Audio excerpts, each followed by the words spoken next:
Bonjour et bienvenue à cette nouvelle édition du Bulletin des régions. Au cours de la prochaine heure, nous allons vous présenter des reportages qui proviennent de partout au Québec grâce à la collaboration des télévisions communautaires associées à Cogeco. Bonne émission.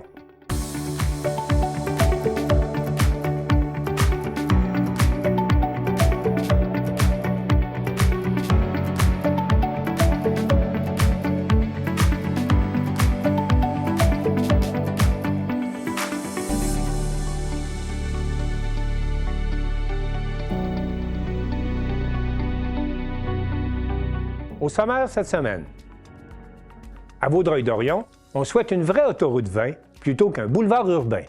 À Sainte-Luce, l'abattoir multi-espèces du groupe Adel permettra aux producteurs d'exporter leurs produits partout au Canada. À Baie-Saint-Paul, les politiques d'achat de la Société des alcools du Québec nuisent aux distilleries locales. À Gaspé, la microdistillerie O'Dwyer mise sur une gamme restreinte de produits pour assurer sa rentabilité.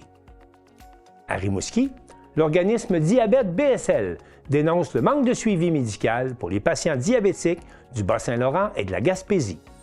À Donnacona, l'organisme L'Arc-en-Ciel ouvre un troisième point de service pour soutenir les personnes aux prises avec des problèmes de santé mentale. À Sainte-Anne-des-Monts, on déroule le tapis rouge pour les nouveaux arrivants avec le gala de la Grande Bienvenue. À Chandler, à la polyvalente Monseigneur-Sévigny, c'est la finale locale et bientôt la finale régionale du concours secondaire en spectacle. Mais pour commencer l'émission, rendons-nous à Tadoussac, où on envisage d'imposer une taxe aux touristes afin de protéger les infrastructures et l'environnement de ce petit village de 1000 habitants qui est envahi par les visiteurs à chaque été. Un reportage de Joanie Gaudreau, de la télévision du Littoral. La municipalité de Tadoussac souhaite adapter son modèle de financement à la réalité d'un village de moins de 1000 résidents permanents qui accueille chaque année des milliers de visiteurs. Dans une publication sur les réseaux sociaux, le maire Claude Brassard souligne que la notoriété grandissante de la localité, bien qu'elle soit une source de fierté collective, entraîne des défis financiers majeurs. Au cours des dernières années, Tadoussac s'est imposé comme l'une des destinations touristiques les plus reconnues au Québec et à l'international, écrit-il, disant que la collectivité en est fière. Mais cette reconnaissance amène aussi une pression importante sur les infrastructures, les services municipaux et l'environnement, une pression qui dépasse largement la capacité financière d'une population de moins de 1000 résidents permanents, de son avis. Selon le maire, malgré une gestion qualifiée de rigoureuse et la présence de revenus autonomes, le modèle actuel atteint ses limites. Les taxes municipales et les subventions, bien qu'essentielles, ne suffisent plus à couvrir l'ensemble des besoins liés à l'entretien, à l'amélioration et à la protection des installations et du milieu de vie. Parmi les avenues envisagées figure la diversification des sources de revenus. La municipalité souhaite obtenir du gouvernement un statut particulier qui lui permettrait d'instaurer une taxe touristique locale. Cette contribution, assumée par ceux qui bénéficient directement des services, serait dédiée à l'entretien des infrastructures publiques, au soutien des activités culturelles et communautaires et à l'amélioration de l'expérience tant des citoyens que des visiteurs. Dans un contexte où Tadoussac figure, selon M. Brassard, parmi les 3 destinations touristiques québécoises les plus connues à l'international, cette mesure apparaît non seulement juste, mais essentielle. La municipalité évalue également la possibilité de mutualiser certaines dépenses avec d'autres municipalités ou partenaires régionaux. Cette approche pourrait notamment permettre de partager les coûts de services spécialisés, de regrouper certains achats ou équipements, d'améliorer l'efficacité administrative et de réduire les pressions budgétaires locales. Cette approche, déjà utilisée ailleurs au Québec, représente une voie responsable et pragmatique pour optimiser nos ressources, indique Claude Brassard. L'objectif, selon lui, demeure le même, assurer la vitalité et la durabilité de Tadoussac, protéger son caractère unique et maintenir une qualité de vie dont les Tadoussaciens seront fiers. Au cours des prochains mois, l'instance municipale prévoit entamer des discussions avec le gouvernement ainsi qu'avec ses partenaires régionaux. La population sera tenue informée de l'évolution du dossier. Ces choix structurants se prennent avec vous et pour vous, conclut l'élu, qui promet de partager prochainement la réflexion municipale sur la mutualisation des services. Joanie Gaudreau, à Tadoussac.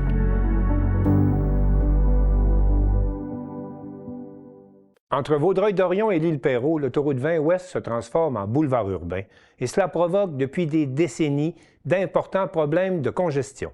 Félix Sabourin-Gonzalez de C'est Sûr.tv nous informe que les élus municipaux souhaitent profiter des prochaines élections provinciales pour réclamer une vraie autoroute.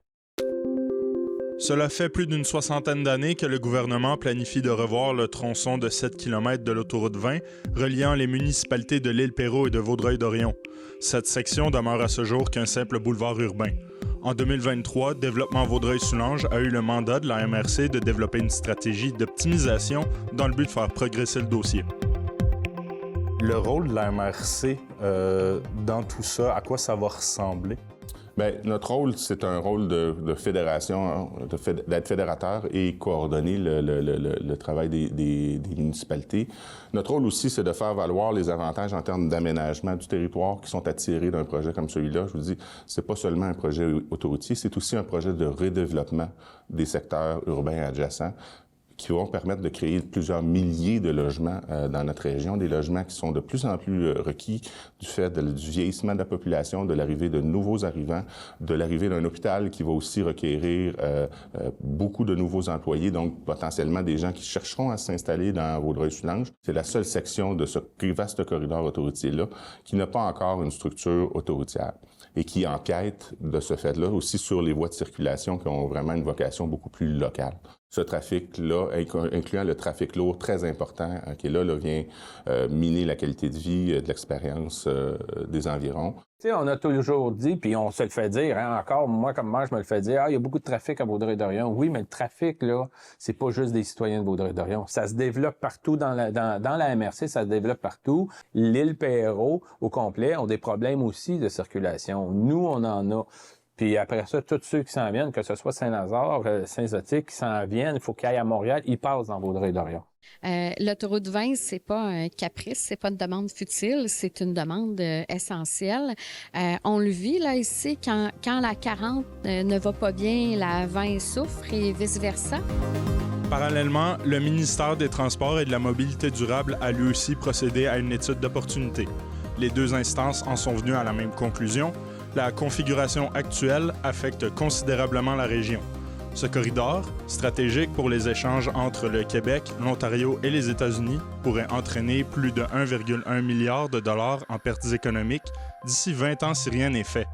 Plusieurs municipalités ont ou sont en voie d'adopter des résolutions afin d'ajouter le projet d'optimisation au plan québécois des infrastructures. Le 23 janvier dernier, vous avez une rencontre avec Jonathan Julien dans les bureaux de la MRC. Comment s'est déroulée cette rencontre? La rencontre a été positive, je pense, dans le sens où les élus ont réussi à bien démontrer au ministre la nécessité d'investir dans ce projet-là. Là, ce qu'on sent présentement, c'est que tout le monde, on est sur le même côté. Que ce soit au niveau du gouvernement, au niveau des villes, de la MRC, on est tous dans la même équipe. Puis l'étude d'opportunité qui a été fait par le ministère, par le gouvernement, dit qu'on a besoin d'une voie de contournement. On est très heureux là, du fait qu'on n'est jamais allé aussi loin régionalement dans le dossier de l'autoroute 20 en général. Par contre, le ministre nous disait que pour être au PQI, ça requiert encore une autre étude qui, elle, est financière. Donc, notre surprise était quand même assez grande puisque cette étape-là dans la planification du territoire n'a pas été faite encore. Concrètement, l'optimisation consisterait à retirer définitivement les feux de circulation sur ce tronçon de l'autoroute 20. Une voie de détournement au nord du boulevard Harwood serait prévue dans Vaudreuil-Dorion, ainsi que l'ajout de 5 bretelles d'accès autoroutières sur l'Île-Perrot. Puis là, on le sait qu'ils sont après de préparer le budget. C'est là qu'on fait nos représentations. Puis, on ne gênera pas de dire qu'il y a une campagne électorale. Je pense qu'il s'en vient bientôt au provincial. Fait que pour nous, pour la MRC de Vaudreuil-Soulanges, c'est important qu'on leur demande de le mettre au PQI. Il y a des étapes qui suivront en fonction de l'évolution de ce qui se passe au niveau du provincial et en prévision des élections. Clairement, nous serons prêts d'un point de vue politique, d'un point de vue de la communauté d'affaires, mais aussi avec les citoyens. Donc, il y a une grande initiative régionale là, qui se mettra en place prochainement. À l'approche des élections provinciales, les municipalités, en collaboration avec la MRC, font pression plus que jamais sur le gouvernement pour voir le projet se concrétiser. Reste encore à voir si ces efforts porteront fruit.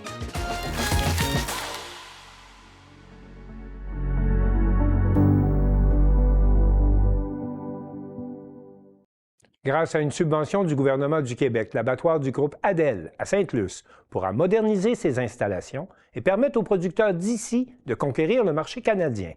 On écoute Marc Després de la télévision de la Métis. Eh bien, René Leblanc-Paulin, donc une très bonne nouvelle pour le groupe Adel. Oui, vraiment, on est vraiment très contents, très fiers. C'est un travail qu'on fait depuis déjà 4 ans. C'est un dossier qui nous tient très, très, très à cœur. On est très contents. Donc, on parle de 870 000 $ à ce moment-là qui provient du gouvernement du Québec. Qu'est-ce qu'on entend faire avec cette somme? Bien, le montant du MAPAC va principalement pour le retour au fédéral. Okay. Alors, de permettre à l'usine de redevenir sous certification fédérale. Puis aussi d'ancrer la commercialisation, là. Alors, de nous donner des outils pour être plus performants, entre autres. Et à ce moment-là, donc, c'est ça. Donc, votre marché est peut-être surtout québécois, mais tranquillement, on vise le Canadien aussi, là.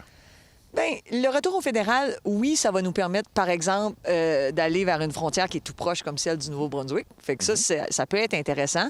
Mais c'est surtout, ça nous ouvre les portes des entrepôts qui sont, eux, sous réglementation fédérale. Alors, si on veut distribuer, ça prend une norme de qualité qui est supérieure. Puis, si on veut oser espérer distribuer, ne serait-ce qu'à travers le Québec, mais même au travers de la région, il faut augmenter le standard de qualité. Et donc, vous êtes l'une des 4 propriétaires. Vous avez votre propre boucherie dans le coin de Trois-Pistoles. Donc, c'est important, le groupe Adel, pour les artisans du coin, là. Oui, bien sûr. Mais on fait déjà abattre ici les animaux des producteurs de la coopérative d'agneaux. C'est un abattoir multi-espèces qui sert déjà, c'est la seule qui reste ici dans la région. Fait que cet argent-là va servir à stabiliser les opérations. Puis ensuite de ça, bien, on vise l'expansion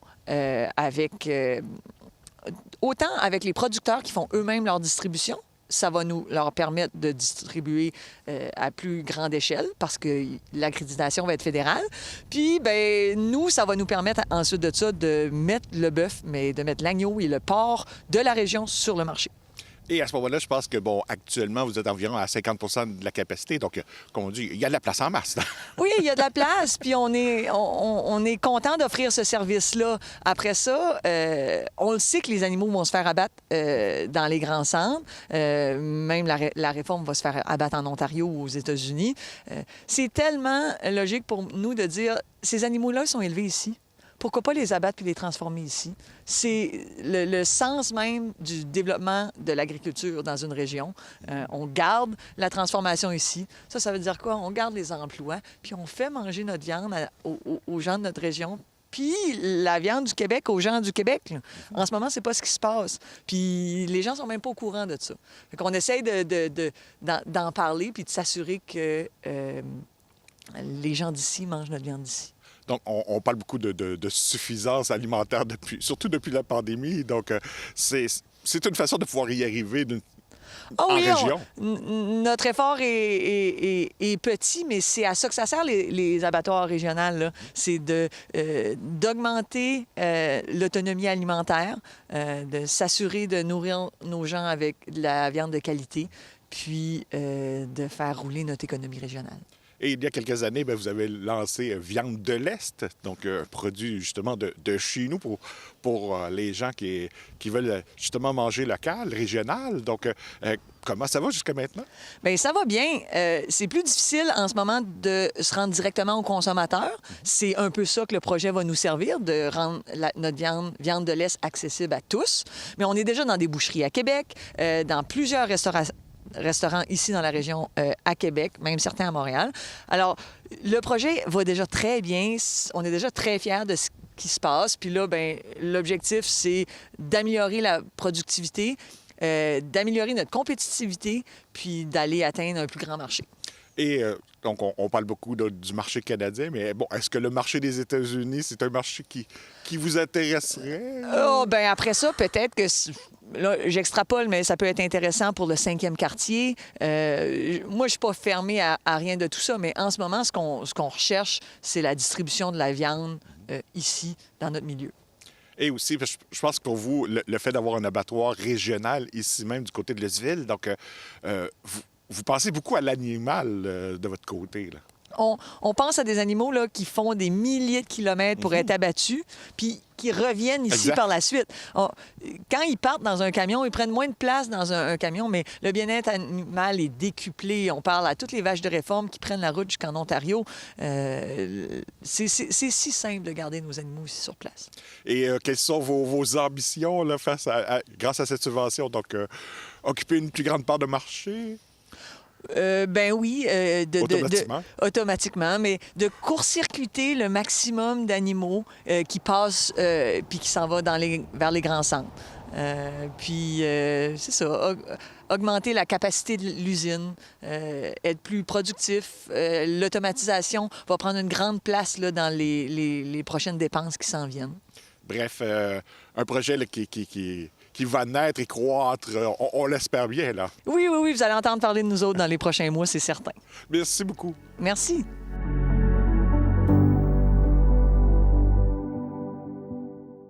Félix Chouinard de TVCO a cherché à savoir pourquoi les produits des distilleries de Charlevoix ne se retrouvent pas tous sur les tablettes de la Société des alcools du Québec. On écoute son reportage. Si demain matin, je sors un produit XYZ en boutique ici, s'il est disponible à la SAQ, la SAQ va venir chercher de l'argent dans mes poches ici. La SAQ, c'est 410 succursales à travers le Québec, plus de 16 000 produits en vente et près de 4 milliards de dollars en 2025. Sur ces 4 milliards, on estime à 590 millions de dollars les ventes de produits embouteillés, préparés ou originaires du Québec.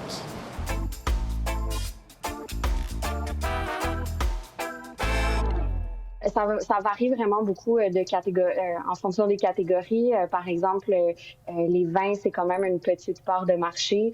Les vins québécois qu'on vend à la SAQ, mais c'est en forte croissance, surtout depuis la dernière année. On parle d'à peu près 2 % des ventes de vins qui sont des ventes de vins du Québec. Et pour les spiritueux, par exemple, mais ça, on a une part de marché qui est quand même pas mal plus intéressante. Là, on peut aller jusqu'à près de 20 %, dépendamment des catégories aussi. Si la SAQ affirme offrir une place de choix aux produits québécois sur ses tablettes, qu'en est-il des produits du terroir? On s'est rendu à notre SAQ de Baie-Saint-Paul pour voir si on pouvait y trouver des produits du terroir charlevoisien.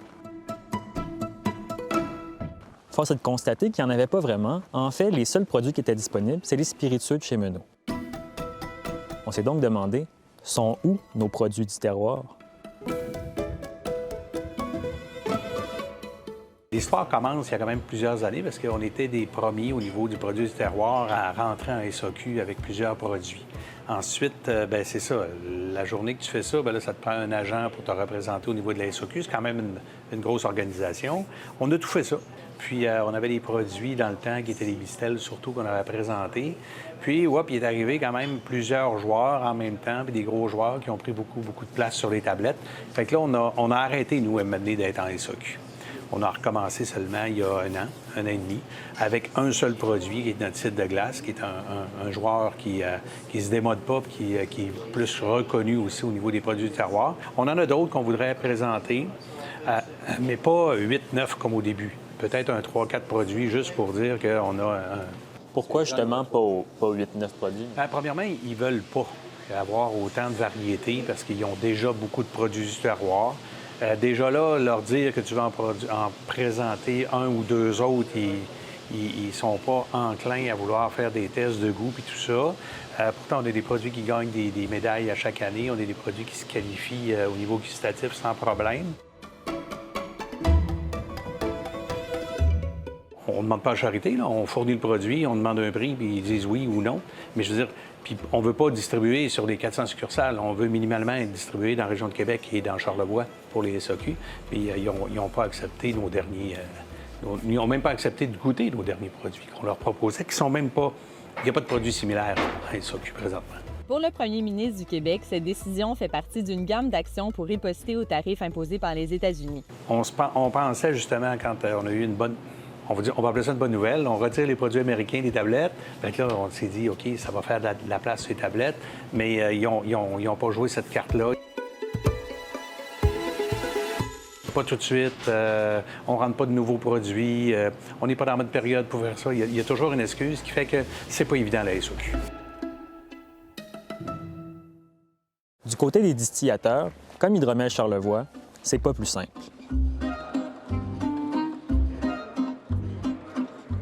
Bien, nous, en fait, là, à la SAQ, on a seulement un produit qui est disponible à la SAQ. C'est notre absinthe venin qui est présenté dans certaines succursales de la SAQ. Fait que, nous autres, c'est une exposure qui est assez minime, dans le sens qu'on promouvoit vraiment plus notre terroir dans notre endroit de vente à Baie-Saint-Paul, sur la rue Jean-Baptiste.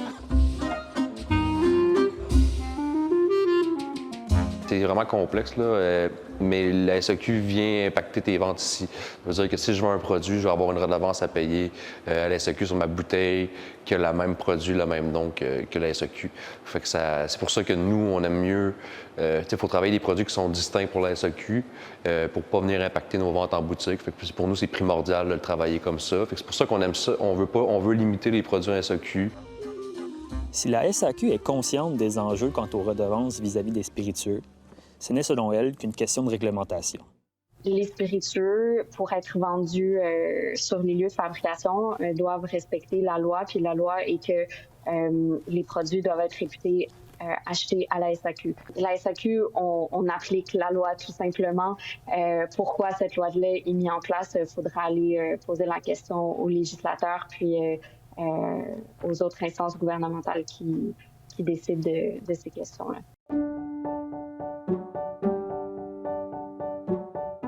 Pas intéressé, trop complexe, pas viable. On comprend un peu mieux pourquoi on ne trouve pas beaucoup de nos produits charlevoisiens sur les tablettes de la SAQ. Chez les producteurs, il faut trouver d'autres avenues.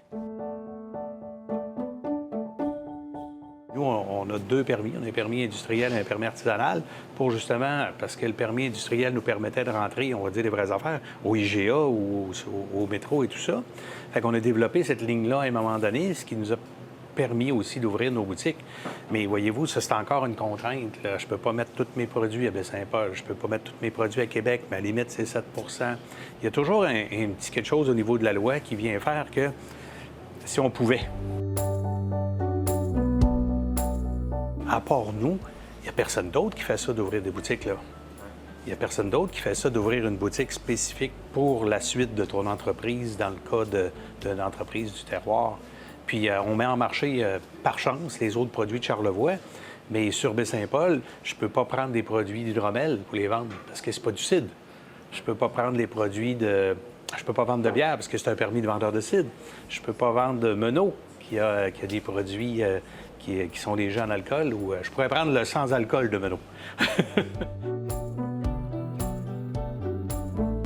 On devrait faire des genres d'espaces terroirs ou d'autres avenues peut-être qui viendraient faciliter tout ça.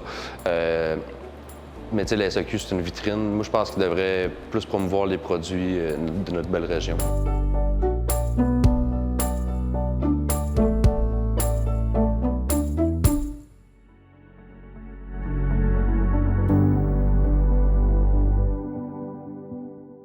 Grâce à une entente avec la SAQ, les produits de la microdistillerie O'Dwyer sont distribués partout au Québec, mais afin d'assurer sa rentabilité, l'entreprise souhaite que certains règlements qui datent de la prohibition soient modifiés. Un reportage d'Igor Nérisson de Télé-Gaspé. Presque 10 ans après sa création, la microdistillerie O'Dwyer continue d'innover et de se réinventer pour survivre dans un marché devenu férocement compétitif. Au Québec, plus de 70 microdistilleries ont vu le jour au cours des dernières années. Ensemble, elles emploient plus de 600 personnes et génèrent près de 100 millions de dollars en vente. Pourtant, plus des 2/3 d'entre elles peinent à atteindre la rentabilité. Michael Briand, propriétaire et cofondateur d'O'Dwyer, connaît très bien les défis de son industrie. Malgré tout, il estime que son entreprise tire son épingle du jeu. À la distillerie O'Dwyer, on est vraiment chanceux d'être en Gaspésie pour faire notre production parce qu'on a 2 choses qu'on fournit, la SAQ, puis aussi on a les touristes. Donc, pour la distillerie O'Dwyer, ça va très bien. Mais je sais que ce n'est pas la réalité pour la plupart des microdistilleries au Québec. Alors que certaines distilleries multiplient les déclinaisons de gin et de vodka, O'Dwyer mise plutôt sur une gamme restreinte de produits phares. Pour Michael Briand, cette stratégie constitue l'une des grandes forces de l'entreprise.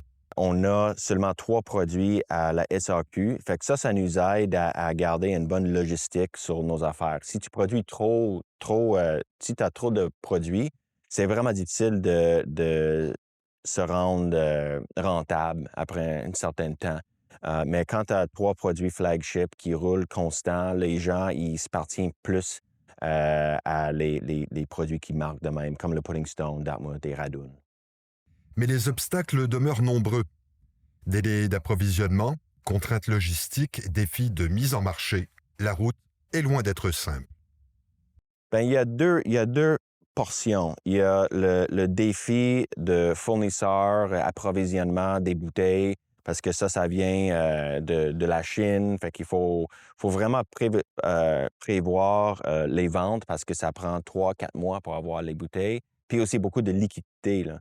Fait que tu peux pas, il n'y a pas grand profit, puis le profit que tu prends, il faut que tu achètes plus de consommables. C'est pour ça, c'est important de ne pas grossir trop vite non plus, parce que tu vas être obligé de prêter l'argent pour acheter plus de consommables. Fait qu'une croissance organique, c'est très important pour réussir dans cette industrie-là. L'autre côté de le défi, c'est de rendre nos produits accessibles pour nos consommateurs, les gens qui veulent. On ne peut pas vendre en ligne nos produits, donc c'est vraiment de travailler avec la SAQ qu'eux, ils croient dans nos produits autant que nous, on croit dans nos produits. Les barrières tarifaires avec les États-Unis ont également compliqué les choses. Toutefois, ce qui semblait d'abord un frein s'est transformé en véritable opportunité. Absolument, parce que le Pudding Stone n'était pas rentable du tout avec le taux d'échange, le prix de l'alcool quand ça croise la frontière, le prix de crème aussi, le tarif sur le crème. Donc, on était obligé de trouver un fournisseur canadien. Maintenant, pour le Pudding Stone, c'est un produit 100% canadien. Et on va mettre le petit vache bleu sur les étiquettes. Ça, c'est la prochaine étape, là. Avec plus de 80% des ventes provenant de la SAQ, la Société d'État demeure un partenaire essentiel pour la microdistillerie. Tu sais, la SAQ, il ramasse une commande d'ici. On est payé 4 semaines après. On n'est jamais obligé d'aller chercher pour notre paiement. On est distribué partout au Québec. Si nous, on veut les faire ça, comme dans l'industrie brassicole, c'est vraiment difficile. Il faut trouver des distributeurs qui, des fois, ça paye, des fois, ça paye pas. Donc, je vois la SAQ comme une channel de vente pour réussir de vendre à Val-d'Or jusqu'à Fermont. Cependant, comme le souligne aussi l'Union québécoise des microdistilleries, plusieurs améliorations pourraient être apportées au modèle actuel. Ce serait une bonne chose qui devrait changer. Exemple, le timbrage pour les bars. Qu'on soit capable de livrer nous-mêmes nos produits à un restaurant ou un bar si la demande est là. De garder une plus grosse majoration, pourcentage des ventes sur place à la distillerie. Et aussi pour les prêts à boire, d'être capable de fournir les dépanneurs et les épiceries avec ces produits-là. Donc, il y a quand même des choses qu'on peut travailler sans démolir la SAQ, là. La concurrence des grandes compagnies, dotées de moyens financiers colossaux, représente un autre défi majeur. Mais à l'image de David contre Goliath, O'Dwyer a choisi de riposter avec une campagne marketing plus modeste, misant sur la force de ses réseaux sociaux pour accroître sa notoriété et gagner davantage de visibilité sur les tablettes de la SAQ. Bien, j'ai aucun problème que les grosses compagnies veulent vendre leurs produits, là. C'est normal. C'est ça le marché qu'on est dedans. C'est juste, nous, on essaie de prendre des outils qui sont plus accessibles à nous. Donc, j'ai demandé à des gens sur Facebook de supporter pas juste notre distillerie, mais toutes les microdistilleries au Québec. On fait des produits incroyables, mondialement appréciés. De nous suivre. Puis moi, je pense que comme province, on serait capable d'avoir plus d'abonnements que des grosses marques, Bombay Sapphire et tout, Gordon Dry Gin, et d'avoir cette puissance-là sur les réseaux sociaux. Parce que si on a ça, là, on aurait avoir plus de facilité d'avoir le sport sur les tablettes parce que la demande serait là. Les gens nous connaisseraient plus. Là. L'Europe et les provinces maritimes figurent aussi dans les plans de développement de Michael Brillant. Il avance toutefois prudemment, privilégiant une stratégie graduelle et comptant sur l'éventuelle abolition des barrières réglementaires interprovinciales pour se déployer sur le marché canadien. C'est plus facile pour moi de vendre en France, dans le passé, que de vendre à Nouveau-Brunswick. Parce que c'était vraiment compliqué, l'alcool. Il fallait faire une compagnie nous-mêmes à Nouveau-Brunswick ou n'importe quelle autre province pour être accessible de vendre nos produits. Donc, c'était vraiment compliqué. Mais là, ils sont en train de faire tomber ces barrières-là de réglementation qui datent de la prohibition. Fabriqués à partir d'ingrédients locaux et déjà récompensés à de nombreuses reprises, les produits de la microdistillerie O'Dwyer jouissent d'une réputation de grande qualité. Michael Brillant mise maintenant sur l'attachement du public pour faire rayonner ses spiritueux et permettre à son entreprise de poursuivre sa croissance jusqu'à, peut-être un jour, rivaliser avec les plus grands. Ici Igor Nérisson, journaliste IJL pour Télégaspé.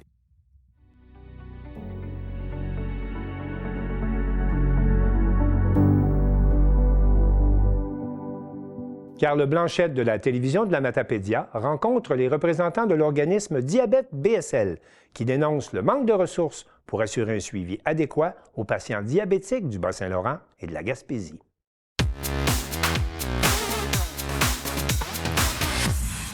Le manque de services en santé en région a un impact bien réel et le diabète en fait partie. Donc, nous avons rencontré 2 personnes de chez Diabète Bas-Saint-Laurent afin d'en discuter.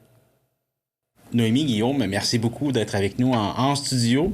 J'aimerais ça commencer par vous demander, c'est quoi l'organisme Diabète Bas-Saint-Laurent exactement? C'est quoi les services? Diabète Bas-Saint-Laurent est un organisme, on existe depuis plus de 30 ans. On est implanté, on couvre notre territoire de desserte pour les services, c'est l'est du Bas-Saint-Laurent. Donc, la Rimouski-Lingette, la Métis, la Matapédia, la Matanie, et on couvre aussi la Haute-Gaspésie. Okay. Donc, ça fait 30 ans qu'on est sur ce territoire-là. En fait, notre mission, c'est d'aider les gens à gérer et à vivre avec le diabète au quotidien. Donc, à bien le vivre, être capable de bien gérer leur maladie. Aux personnes diabétiques, mais on s'adresse aussi aux proches. C'est sûr que le conjoint, les enfants peuvent être touchés, tout dépendant aussi du diabète de type 1. Ça peut être l'enfant qui est diabétique, donc on est là aussi pour aider les parents. Donc, on a une diversité d'activités. On offre des cours d'activité physique, aquaforme, yoga, sur chaise, club de marche. Donc, il y en a ici dans la région, à Amkoui, on a ces services-là. On fait des cafés-rencontres pour informer les gens, on fait des conférences, on fait des visites en épicerie, quand on a les ressources, on essaie de faire des ateliers culinaires aussi pour aider les gens de ce côté-là. Okay. On offre de l'information, on a de l'information qu'on peut envoyer aux personnes. Le site Internet, sur notre site Internet, il y a beaucoup d'informations aussi. On travaille... Téléphone? Oui. Vous pouvez nous appeler, ça nous fait toujours plaisir. On peut vous informer par téléphone. Donc, c'est pas mal l'ensemble. Je ne sais pas, j'oublie quoi, Noémie? Mais on fait aussi de la prévention. C'est ça. Donc, aider les gens à vivre avec leur diabète puis faire de la prévention. D'ailleurs, c'est pour ça qu'on aide et les proches et les personnes diabétiques et l'entourage. Parce que, comme ça, s'ils font de l'aquaforme, peut-être qu'ils n'auront pas de diabète de type 2. Dans un communiqué de presse que vous nous avez envoyé, vous parlez d'un manque de suivi médical en région. À quel point la situation est quand même préoccupante là, au niveau du Bas-Saint-Laurent, puis vous couvrez aussi, comme on dit, la Haute-Gaspésie. Donc, Mais il y a toujours la question de est-ce que les gens ont un médecin de famille ou pas. Okay. Donc là, ça devient difficile d'avoir un suivi médical. Une fois qu'il y a un diagnostic, idéalement, c'est qu'il devrait avoir un enseignement qui est fait. Je sais que les infirmières pivots travaillent là-dessus, mais la demande est très grande et il y a une infirmière pivot par MRC. Donc, dans certains cas, on peut attendre longtemps pour avoir l'éducation. Même chose pour rencontrer une nutritionniste. Ça, c'est quand il y a des nutritionnistes, parce que je sais qu'en Gaspésie, c'est plus difficile. C'est des nutritionnistes volantes, donc la quantité de dossiers en attente ne baisse pas beaucoup. Donc, c'est un petit peu ça le problème de ce côté-là. Et idéalement, c'est la capacité aussi de revoir son médecin pour faire vérifier ce qu'on appelle la glycémie glyquée, donc aux 3 mois, idéalement, pour voir si on était un bon élève pendant notre 3 mois. C'est un peu l'idée, parce que c'est ce que ça donne, la glycémie glyquée. Là, ça donne une moyenne des glycémies pendant les 3 derniers mois. Donc, idéalement, on veut ça. Puis, on sait que les personnes diabétiques, le diabète peut affecter la santé à long terme. Donc, il y a toute la question de prendre soin de soi. Prendre soin, on parle du pied diabétique. Donc, nous, on a des patients qui vont voir des infirmières en diabète, tout ça. Mais s'il y a des blessures, s'il y a une perte de sensation au niveau du pied, bien là, il faut qu'ils voient au niveau des médecins. Donc, c'est un petit peu ce côté-là. Fait que c'est un peu... puis, on le sait, là, le gouvernement demande de plus en plus que les médecins voient de plus en plus de monde, donc de moins en moins de temps aussi par personne. Parce qu'il y a toujours juste 24 heures d'une journée. À un moment donné, on peut pas non plus se diviser en deux. Fait qu'il y a cette pression-là aussi du gouvernement qui fait que ça devient difficile d'avoir un suivi et d'avoir le temps de parler avec son médecin. Puis, dans d'autres... Quand les médecins ou quand les professionnels de la santé ont le temps d'éduquer les gens, ça fait une grande différence. Et là, présentement, bien, avec la pression, avec le manque de personnel dans le réseau de la santé, on le sait, là, on a entendu parler beaucoup dans les derniers mois, bien, ça devient difficile d'avoir un bon suivi au niveau du diabète. Parce que le diabète, le problème, c'est que c'est sur du long terme que ça peut devenir problématique. Les diabétiques de type 1 ont un suivi beaucoup plus serré parce que c'est une maladie qui, à très court terme, peut être mortelle. Donc, si tu n'es pas soigné à court terme, tu peux en mourir. Donc, à ce moment-là, bien, les endocrinologues de l'hôpital de Rimouski peuvent faire un suivi beaucoup plus serré. Par contre, c'est ça, c'est pour l'ensemble des gens de l'Est du Québec, tous les endocrinologues sont à Rimouski, donc il y a toute la question du déplacement et tout ça. Les nouvelles technologies font en sorte que les suivis peuvent se faire un peu plus en ligne et... tout ça, mais il reste qu'il y a du déplacement à faire pour avoir des tests, pour avoir tout ça. On a des membres qui nous rapportent aussi comment ils expérimentent le manque de services, le manque de proximité des spécialistes, tout ça. T'sais, on a des membres qui nous ont raconté qu'ils recevaient leur diagnostic sur un message vocal parce qu'ils sont allés consulter un médecin, c'est pas leur médecin de famille, des choses comme ça. Donc, il y a personne qui est mal intentionné dans ce système-là. Tout le monde fait le maximum qu'il peut faire, surtout les infirmières. Puis vous, ils travaillent comme des dingues. Des fois, ils ont des listes de centaines de patients. Mais c'est que c'est une maladie, le diabète, qui se contrôle, oui, par la médication, mais surtout par les habitudes de vie. Puis ça prend un peu de mentorat pour réussir à avoir des habitudes de vie qui sont adaptées à nous, nos besoins alimentaires, notre réalité. C'est quelqu'un qui a une mobilité réduite ou quelqu'un qui est vraiment pas très aventurier au niveau de la nourriture, par exemple, ben on peut pas juste leur donner un guide alimentaire puis faire comme, OK, organisez-vous avec ça parce que d'une personne à l'autre, les adaptations vont devoir être faites différemment. Puis ça prendrait un suivi très près, mais on n'a pas les ressources dans le système de santé pour donner ça. Puis, donc, les gens se sentent un peu tout seuls face à ça. Ils entendent qu'il faut qu'ils mangent mieux. Ils entendent qu'il faut qu'ils bougent plus. Mais qu'est-ce que ça veut dire manger mieux? Qu'est-ce que ça veut dire bouger plus? Puis en plus de ça, ben, on va rajouter des facteurs qui sont qu'on peut pas changer, comme le fait d'être dans un désert alimentaire, d'avoir des difficultés financières, des choses comme ça, qui vont faire en sorte qu'on peut plus ou moins s'adapter. Puis quand on n'a pas de ressources ou de suivi prêt, ben on peut se sentir rapidement isolé puis un peu désespéré par rapport à ça. Puis c'est pas... recevoir un diagnostic de diabète de type 2, c'est pas une mise à mort. Là, c'est pas vous allez mourir d'un matin si vous mangez une pointe de tarte au sucre. Mais quand tu reçois un diagnostic de maladie, même si pour le réseau de la santé, c'est pas une urgence, ça inquiète. Donc, juste ça, ce sentiment-là d'être un peu abandonné, tout ça, ou que de la maladie n'est pas pris au sérieux ou des choses comme ça, c'est difficile pour les personnes qui reçoivent des diagnostics.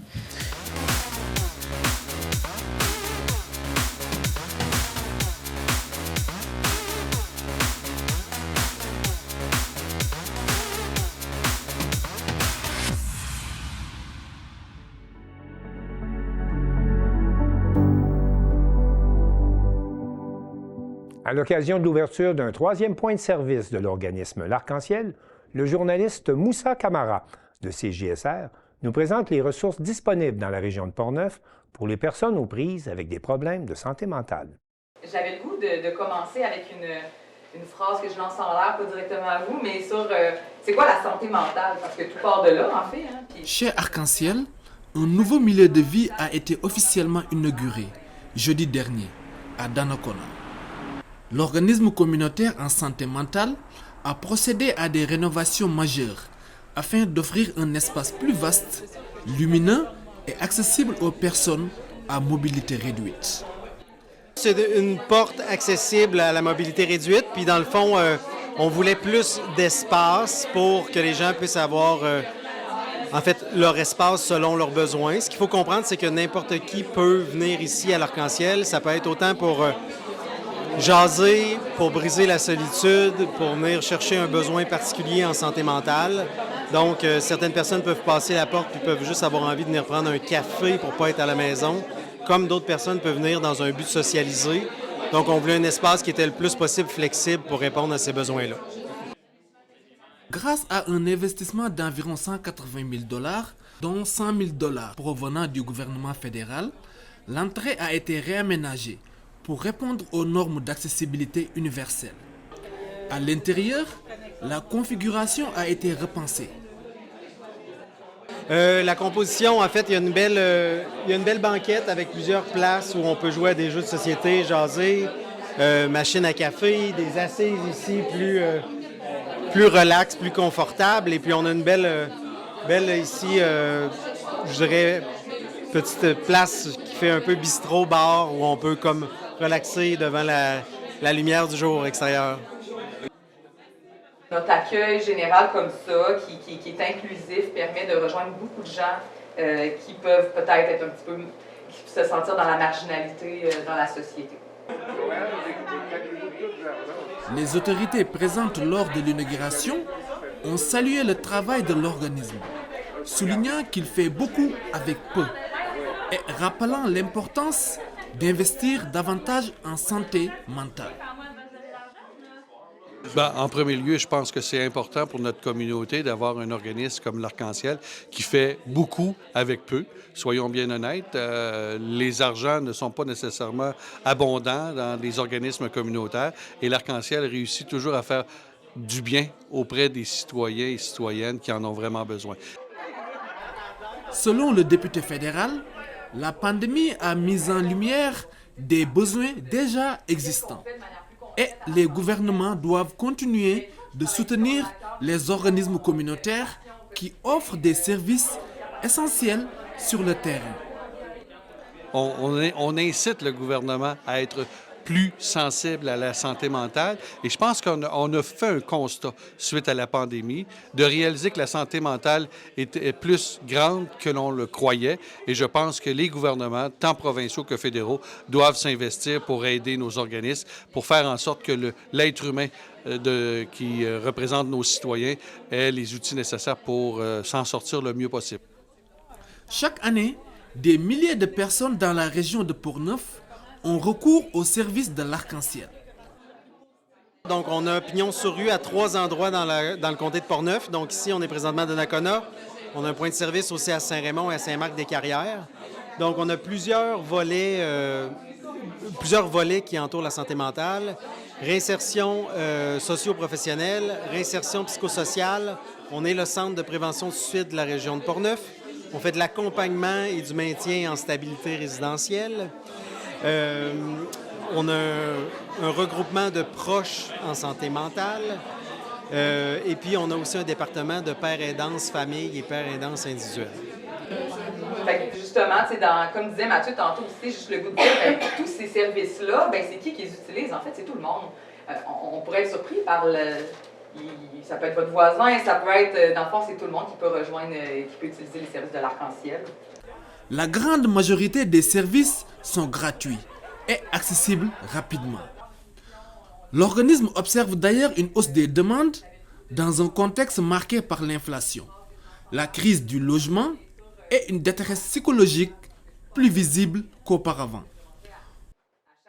99 % de nos services sont 100% gratuits, puis on a très peu de lignes d'attente, en fait, pour avoir accès à nos services. Donc, la plupart des gens, là, à partir du temps qu'on sait qu'ils ont un besoin, si on est capable d'y répondre, ça peut même être fait dans la semaine même, voire même la journée même.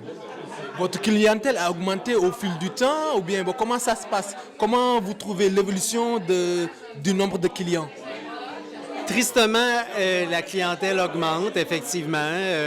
Qu'est-ce qui crée ça? Je pense que c'est une multitude d'enjeux sociétals. C'est dur de pointer une chose du doigt, là. Il y a eu bien entendu la COVID l'année 2020 à 2022 qui a contribué, mais on sent qu'il y a de plus en plus d'anxiété dans la société, plus en plus de détresse, pénurie du logement, donc complexité financière. Fait qu'il y a divers enjeux qu'on vit sociétal qui font en sorte que les gens ont de plus en plus besoin d'aide. La beauté dans tout ça, c'est qu'on est là puis on a de la disponibilité pour répondre à ça avec des services gratuits, mais c'est ça, il y a de plus en plus de demandes dans la région de Portneuf, comme dans toutes les régions du Québec, je dirais. Là. Pour les responsables, ce nouveau milieu de vie représente bien plus qu'un simple réaménagement. Il s'agit d'un espace d'espoir et de résilience au cœur de la communauté portneuvoise. Papa Moussa Camara, depuis Donnacona, pour CJSR.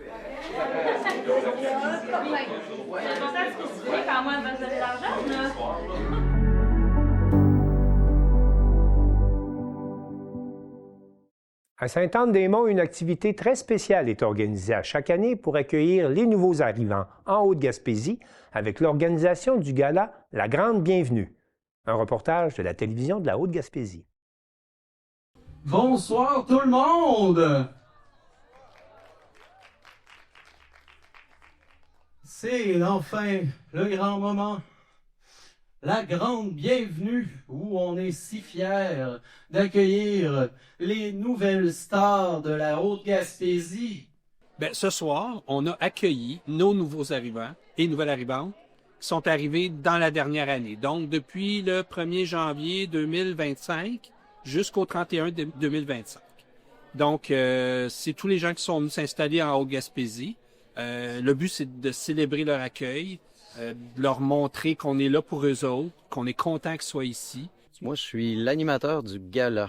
Et en début de gala, je suis un faux journaliste qui accueille nos stars du moment pour leur poser quelques questions avant d'enfiler mon costume d'animateur. Alors, on accueille une star sur le tapis rouge ce soir.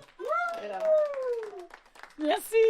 Cette année, c'était le tapis rouge version Hollywood, donc on remet des prix cette année comme des Oscars qu'on a appelés les Gérards et on les reçoit comme si c'était les plus grandes stars de la Haute-Gaspésie. Prix du nouvel arrivant le plus fidèle à nos activités est remis à Ex-Aequo. C'est sûr que c'est moi, ça. Sékou Fofana et Didier Atakpa. On les applaudit, venez nous rejoindre sur scène. S'ils n'avaient pas été là, moi je leur retirais leur prix du plus fidèle à nos activités. Hein? Félicitations, messieurs. C'est une soirée pour remercier nos partenaires, les mettre en contact avec ces nouveaux arrivants-là et vice-versa. Puis permettre aux nouveaux arrivants aussi de se parler, de se connaître, parce qu'il y en a qui se connaissent pas à travers tout le groupe qu'on a ce soir. Fait que c'est un moment d'échange, de tisser des liens, réseauter. Puis nous, ça nous permet aussi d'avoir du bon temps avec ces gens-là tout au long de la soirée. Moi, je suis agente de mobilisation interculturelle au sein de Haute-Gaspésie-Mavoisie. On peut dire que c'est en quelque sorte moi la chargée de projet. C'est moi qui chapeautais un peu le tout, mais c'est sûr que ça a été un gros travail d'équipe entre tous les membres du comité présents ce soir. C'était vraiment chouette, j'ai vraiment beaucoup aimé. Je pense que les gens aussi ont vraiment apprécié les petits passages sur scène de certains nouveaux arrivants. C'était quand même très émouvant aussi pour certains, donc c'était très chouette. C'est un moment privilégié pour souhaiter la bienvenue, accueillir les nouveaux arrivants dans la MRC de la Haute-Gaspésie, leur signifier qu'ils sont ici chez eux. C'est des travailleurs, c'est des gens qui sont impliqués dans la communauté, fait que c'est des gens qui contribuent à la qualité de vie, à notre qualité de vie en Haute-Gaspésie. Et ça apporte un beau dynamisme dans notre communauté, puis c'est des nouveaux visages, un point de vue extérieur aussi sur des choses que nous, on vit dedans tout le temps, puis on voit pas tout le temps ce qu'on peut apporter de mieux et tout ça, puis je pense qu'ils peuvent nous apporter des belles richesses. Dans le fond, on a certains conseillers de la ville qui sont aussi sur différents comités de différentes organisations, puis aujourd'hui, je suis très fier de pouvoir participer à cette activité-là. Puis, parle-moi un petit peu de ton petit cœur bleu. Ouais, c'est un support aux arrivants, dans le fond, qui sont ici, qu'on veut conserver avec nous. Dans le fond, c'est un support, ça vient de l'Union des municipalités du Québec. C'est une initiative municipale à la grandeur de la province. Alors, c'est un support à ces nouveaux arrivants. C'était un peu une combinaison de plus de facteurs que je peux compter, même. Mais entre autres, on avait des amis qui étaient déjà ici. Puis, on est venu les visiter. Puis, c'était ça, en fait, que... Je pense que c'était comme le dernier clou, là. Quand on a vu la mer, on est venu au mois de février, l'année dernière. Puis juste de voir à quel point c'est paisible, l'air frais. Puis nous autres, on vient de Montréal. Ça n'a rien à voir avec ça. Puis les gens sont fins. Puis c'est juste pas le même beat. On s'est dit, je pense que c'est le temps de faire un move, là. Je suis préposée, là, à la Haute-Gaspésie.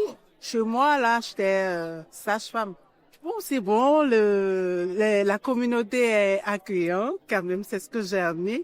Souriant surtout, ils ont toujours un sourire à te donner lorsqu'ils te croisent. C'est ce que j'aime à la Haute-Gaspésie, surtout.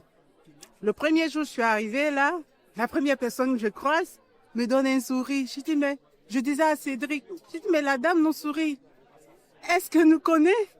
Il me dit non, mais les Gaspésiens, c'est comme ça, ils sont accueillants, ils aiment toujours donner un sourire à un nouveau arrivant. On a fait l'activité, ils appellent ça activité intergénérationnelle, où on rencontre les aînés, les 50 ans et plus, on jase avec eux, on discute avec eux, ce qu'ils font, quelle est leur expérience. Nous, on est jeunes, on demande, c'est un brassage, on apprend d'eux, et puis eux-mêmes, c'est vrai, je ne dirais pas ils apprennent de nous, mais ils apprennent nos cultures, parce qu'on raconte un peu, tu viens d'où, qu'est-ce que tu fais. À chaque fois, ils ont des activités. Moi, je participe parce que ça me permet de rencontrer de nouvelles personnes, de m'enquérir de leurs expériences et aussi d'apprendre d'eux. Ben, ça s'est vraiment bien passé, notamment grâce à Haute-Gaspésie. Me voici, à ce moment-là, je travaillais pas pour eux. Mais j'ai participé à des activités pour les nouveaux arrivants, etc. C'est ça qui m'a permis de rencontrer du monde puis de bien m'intégrer comme je suis aujourd'hui en région, puis qui m'a donné envie de rester ici aussi. Moi, je suis en amour avec la Haute-Gaspésie. Je suis ici depuis 10 ans. Je suis un néo-gaspésien, on appelle. Puis quand je vois des gens arriver ici, j'espère pour eux qu'ils vont, un peu comme Dominique a dit, qu'ils vont trouver leur étincelle en dedans qui va faire en sorte qu'ils vont pas juste être de passage, mais qu'ils vont voir rester ici. Parce que la Haute-Gaspésie a besoin de ces gens-là. La Haute-Gaspésie va rayonner par des nouveaux arrivants, des nouvelles arrivantes. Ces gens-là amènent des bagages, leurs coutumes, leur culture, leur passion, leur profession. Fait que moi, j'espère que ceux qui arrivent vont vouloir rester, puis qu'ils vont peut-être même devenir des ambassadeurs, ambassadrices, pour inviter des amis de la famille à venir aussi cette année.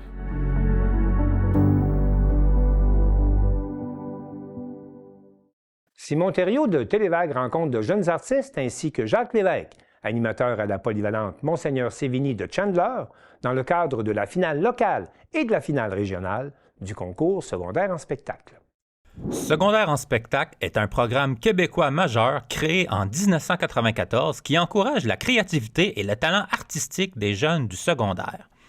Musique, danse, théâtre, humour, il permet de se produire sur scène, d'apprendre la technique ou l'animation via des finales locales et régionales, culminant au rendez-vous pan-québécois.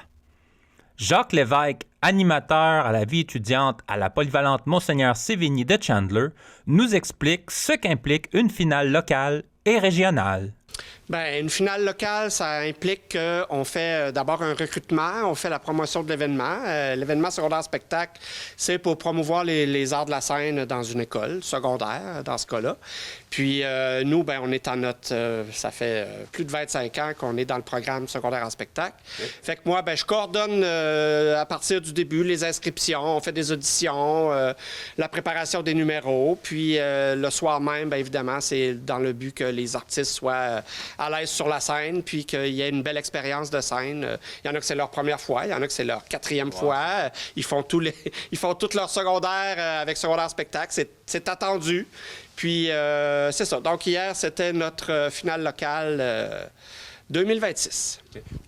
T'occupes-tu un peu de la mise en scène aussi, ou c'est plus les... Bien, la mise en scène, je m'occupe pas de la mise en scène des numéros proprement dit. On leur donne des conseils. Quand on fait une audition, l'audition, c'est pas pour rejeter des numéros, c'est vraiment pour les amener à tu pensais que tu pourrais faire ça aussi? Ah oui, OK, c'est une bonne idée, fais ça comme ça. C'est vraiment pour les amener là, à ce que leur numéro soit plus peaufiné sur la scène. Mais c'est pas moi qui fais, je fais pas leur place, puis on les guide, on les oriente, Mais la mise en scène du show, ben, c'est sûr qu'à un moment donné, il faut placer les numéros un derrière l'autre. Fait que là, ben, on essaie que ça soit varié, puis qu'on est capable de partir avec un numéro fort, puis de terminer avec un numéro fort. Puis c'est ça. Puis la subtilité, c'est que cette année, on a depuis 4-5 ans, on a l'École de Grande-Rivière qui fait sa finale avec nous. Fait que à ce moment-là, ben, c'est le fun. On est deux petites écoles, disons. Fait qu'en combinant nos numéros ensemble, ben, on se retrouve avec un spectacle un peu plus agréable pour le public. Pour terminer, là, tu me disais tantôt que vous allez accueillir aussi la finale régionale de secondaire en spectacle. Oui, le 31 mars prochain, on reçoit les 7 écoles du côté sud, Matapédia, Carleton, New Richmond, Bonaventure, Passepébiac, Chandler, Grande-Rivière, et on accueille aussi les îles. Fait qu'on va être 8 écoles qui vont présenter leur numéro concours, puis ensuite hors concours. Fait que ça fait une grande soirée de 24 numéros. C'est vraiment une très, très belle soirée, bien remplie. Puis c'est le meilleur des meilleurs. Fait que là, c'est vraiment les meilleurs des écoles. Fait que c'est toujours des soirées vraiment, vraiment le fun là, pour le public. Là. Même si vous ne connaissez pas les artistes, vous allez passer une bonne soirée, ça, c'est sûr. On ne m'avait pas dit qu'en arrivant ici, je n'aurais pas l'impression d'arriver.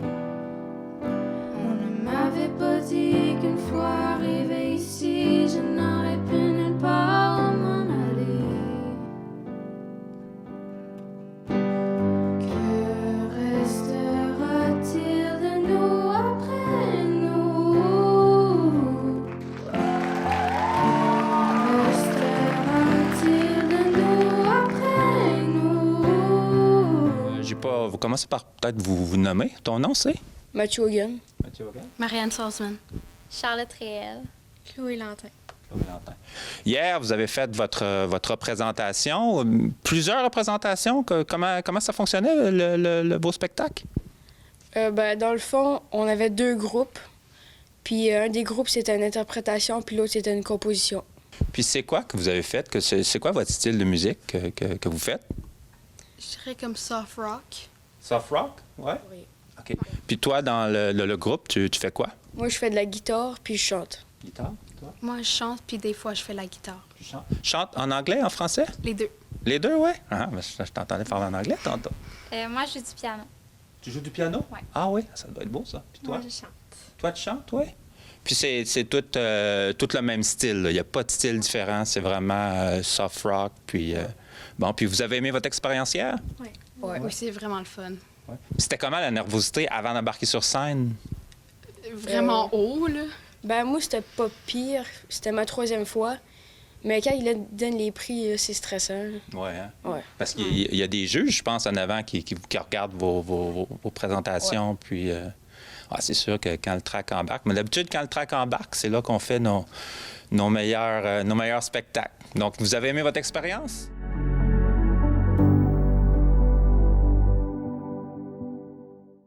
C'est tout pour le Bulletin des régions cette semaine. On espère que cela vous a plu. Je remercie toutes les stations de télévision participantes et je vous dis à bientôt.